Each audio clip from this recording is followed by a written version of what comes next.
Confiemos no Senhor. Só Ele está acima de tudo e de todos. O Senhor é a minha força e o meu escudo.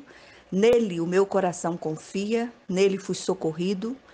Por isso o meu coração exulta e com o meu cântico o louvarei. O Senhor é a força do seu povo, o refúgio salvador do seu ungido. Salva o teu povo e abençoa a tua herança. Apacenta-o e exalta-o para sempre. Salmos 28, 6 a 9.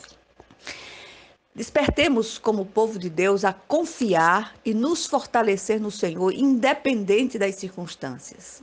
O texto lido mostra mais uma vez Davi, o querido rei salmista de Israel, homem segundo o coração de Deus, enfrentando uma situação difícil.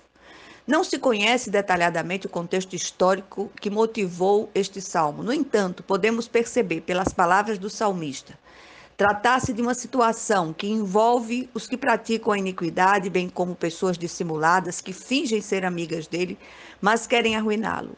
Mais uma vez, o salmista mescla súplicas com ações de graças. Na verdade, pouco importa a situação histórica deste salmo. O fato mais importante aqui é que as suas palavras proferidas há tanto tempo calam fundo em nossos corações e nos ensinam lições preciosas sobre o silêncio de Deus, a perseverança e a fé confiante no meio das grandes provas pelas quais passamos. A cada dia fica mais claro que os agires de Deus acontecem de acordo com a sua soberana vontade e obedecendo a um cronograma diferente daquele usado pelos seres humanos apressados. É imprescindível e terapêutico confiarmos no Senhor em toda e qualquer situação, mesmo quando ele se cala. O autor de Hebreus diz: acheguemo-nos, portanto, confiadamente junto ao trono da graça, a fim de recebermos misericórdia e acharmos graça para socorro em ocasião oportuna. Como servos do Deus vivo, quando estamos passando por momentos de grande aflição, a primeira coisa que nos ocorre é buscá-lo, para que ele nos livre naquela hora dolorosa.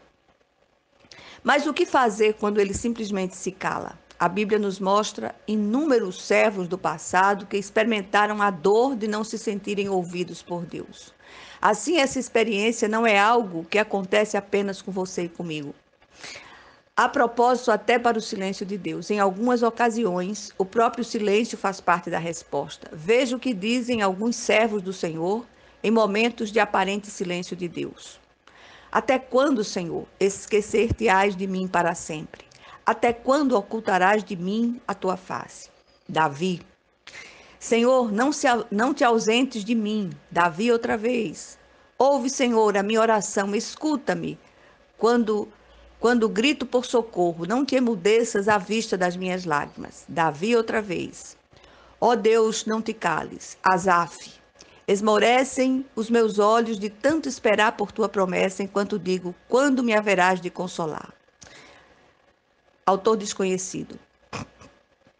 Essas palavras lhe parecem familiares? O Salmo traz algumas revelações sobre a confiança em Deus. A confiança deve ser exercitada mesmo diante das orações aparentemente não respondidas. A confiança deve ser exercitada por causa do que Deus fez no passado. E a confiança deve ser exercitada por causa das promessas de Deus e de seus atributos eternos e imutáveis. Davi orou fervorosamente por uma situação que nos parece difícil, mas não obteve resposta, assim como você e eu tantas vezes. Precisamos compreender que o silêncio ou a demora de Deus não significa recusa em responder. Há um propósito que talvez só compreendamos lá na frente. Enquanto a bênção não vem, o Senhor trabalha em nós a humildade, a paciência e a fé confiante. No devido tempo, ele nos ajudará como o pastor acode as ovelhas.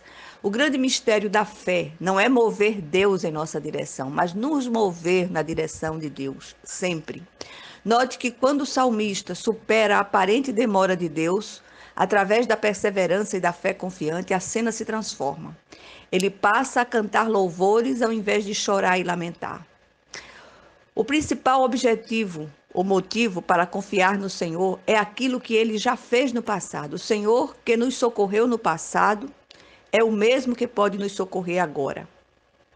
Davi encerra seu cântico encorajando o seu povo com o que aprendeu com aquela experiência. Da mesma maneira como o Senhor salvou o rei, salvará também aqueles que nele confiam, independente de emoções ou desejos. Por isso, mesmo em lágrimas, precisamos aprender a declarar a nossa confiança irrestrita em Deus.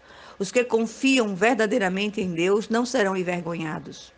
Em outras palavras, Davi está dizendo: não há fórmulas mágicas para sairmos das dificuldades, mas há um segredo que ele compartilha conosco. Precisamos confiar no Senhor em todo o tempo, mesmo quando ele aparentemente silencia, porque só ele é a força do seu povo, o refúgio salvador do seu ungido. A Bíblia nos ensina que essa confiança não é um sentimento emocional sujeito a mudanças de humores, mas é um exercício da vontade. É a vontade domada, sob controle. Eu decido confiar. Você decide confiar. Os atributos eternos e imutáveis de Deus, bem como as suas promessas, respaldam essa confiança. O que aprendemos aqui? No meio de uma dificuldade, pequena ou grande, devemos nos achegar confiadamente junto ao trono da graça, a fim de recebermos misericórdia em ocasião oportuna. E a ocasião é de Deus, não nossa. O silêncio aparente de Deus não significa que ele não esteja ouvindo a nossa oração. Normalmente é proposital, com vistas à nossa maturidade e crescimento espiritual. Quando entendermos este princípio, substituiremos a voz de choro e lamentação pelo cântico de louvor antes mesmo da vitória consumada. Às vezes, louvamos até mesmo em lágrimas. Passamos pela fé a testemunhar ousadamente sobre as muito grandes promessas de Deus ao seu povo escolhido. Ele fez, ele faz, ele fará maravilhas em nosso meio. O grande mistério da fé não é mover Deus em nossa direção, mas nos mover na direção de Deus, nos refugiar nele sempre. Confiemos no Senhor de todo o nosso coração, pois só Ele, apenas Ele, está acima de tudo e de todos. Que seja assim em nome de Jesus Cristo. Amém.